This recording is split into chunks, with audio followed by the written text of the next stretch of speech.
started, talk about the equipment that you used, what got you excited into drum and bass? Well, I started off in a band at school, playing bass, and I was really into rock music.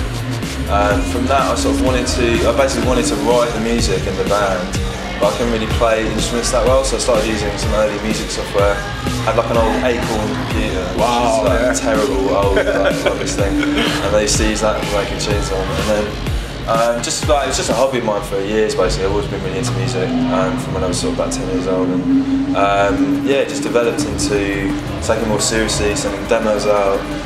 Got in touch with Andy C, and started releasing records on that. Records, obviously X-Ray came out.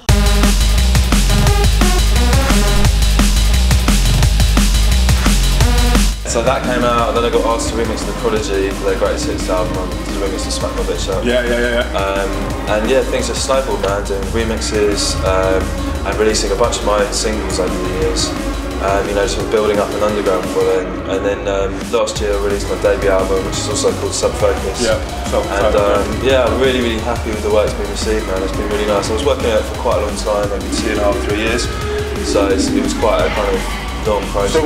So it wasn't like you just fell into it overnight, like, you know, no, it was really doesn't really happen with drum and bass, no, I mean, I wanted to make it basically a mixture of the stuff all of the stuff I'm into. So there's rock elements, there's like a lot of the stuff I do is kind of mixture of sort of lots of different influences from different types of electronic music. So rather than, it's not a very sort of purely drum and bassy sounding album. Right, aspects of like old jungles, dubstep, there's electro, there's sort of fidget house type stuff. There's all kinds of different stuff, and I tried to all kind of mix all the stuff that I'm into together to put the album together. And I'm really happy with that. It seems like there's quite a few artists, including yourself, that have branched out not just to be into the drum and bass side. That was definitely like a goal of mine for the album, because it's creatively good for you doing lots of different stuff. We've been doing some like pop production recently, just to keep things varied.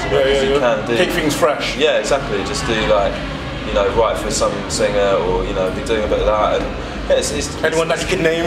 I've been working with a guy called Example. He's a guy who's just had a top 10 hit. Mistress De Funk, which is pretty cool. He's like a friend of mine. So. But yeah, I've had a few like interesting inquiries. I can't really sort of name any names of some big artists. So it's a real pleasure to get involved in that as well. Just sort of doing production with other artists. And yeah, I'm just trying to branch out as much as possible. We write a lot of dubstep lately. We've been writing some house stuff. Just keep it varied, because I really like to do that in my sets as well. Yeah, I like to keep it all under the same name. I like to do that in my sets. Like tonight, I was playing house, I was playing dubstep. I think people really like that now. I tried to actually do that a few years ago. Like in my sets, I remember trying to play like the old sort of electro tune in my drum bass sets about 3 years ago, something like that, and it didn't really work. But now I think the crowd has got to the point where it's very open-minded. A lot of dubstep fans which drum bass, vice versa. And it's the same with the house stuff. It's a really cool time for me. Is that more of the electro side of the house? It's kind of, I guess the stuff that I've been playing is, none of the people that make this stuff would call it that, but kind of fidget house, so sort of house with bass lines, stuff like people like Switch make or Hervé, kind of that sort of stuff. Right. It's still got it's still sort of bass music mostly, so it's still got that continuity between the drum and bass stuff I'm playing, because the bass lines are quite similar.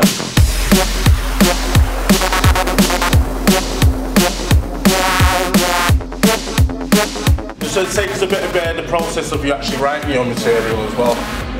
Yeah, I mean at the moment I'm pretty much totally software based. I've got quite a few bits of hardware kit. You use Cubase? Yeah, I use Cubase. I use the main stuff I use Cubase, Massive, which is a popular synthesizer. I love that synth. And I've done some tutorials of that online actually, so I can look that up on YouTube. I use a synth called Zeta, FM8, pretty much all the usual ones that everyone uses. I've selected a few that I use a lot. But Massive seems to be the favourite. That's kind of like the plugin that I use for like every track. Usually I've got about 10 of those running. Right. And yeah, I mean it's... Do you actually produce your own, in the sense that not your own WAVs, but you use WAVs and then add on to them, as... I don't use too many samples. your own banks? No, what I do, most of the time when I'm writing a tune, I'll kind of... I guess a good thing to talk about, like inspiration. Like I'll hear a sound in another track, for example in a house track, and I work out how to make it, recreate the sound and try and use it in one of my own tunes. Like Time Warp was inspired by a techno track called Mouth to Mouth, which has a wicked rising sound in it, which is kind of like the hook of the track. So that's what I wanted to do with Time Warp, and that's how that started.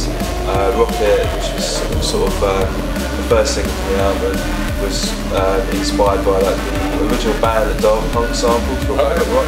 So I quite often get I hear samples and I actually remake them in the studio rather than using the sample. Actually remake them, change them, and then sort of. But is it more of a process of like? So, but I mean, I'll start tuning in loads of different ways. I mean, sometimes I'll just be a melody on the keyboard, or you know, it starts to. It's hard to define like how you'd start a track. I mean, yeah, sure,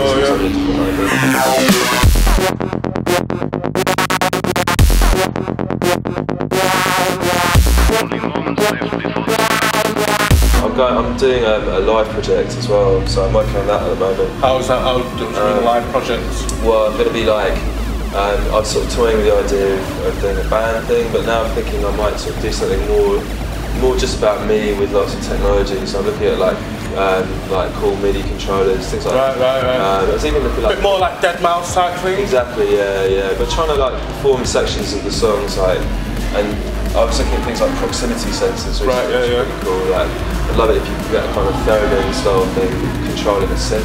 Yeah. I mean, with theremins you control with your hands. I'm looking at trying to get it quite visual, quite about technology, rather than.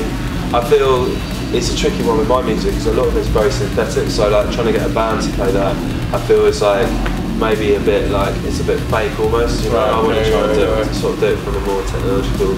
I think you can definitely do that yourself, yeah. No, it's exciting, man. I'm working that at the moment, and I'm going to be supporting Pendulum on their tour. So yeah, it's cool, man. It's quite daunting actually. My like 4th gig is going to be at Wembley Arena. Have you played there before? No, of course not. Had to ask. I was getting confused. Like Wembley Stadium is like 100,000 capacity. This is like 10,000, but it's still fucking big, and yeah, I'm really excited about it.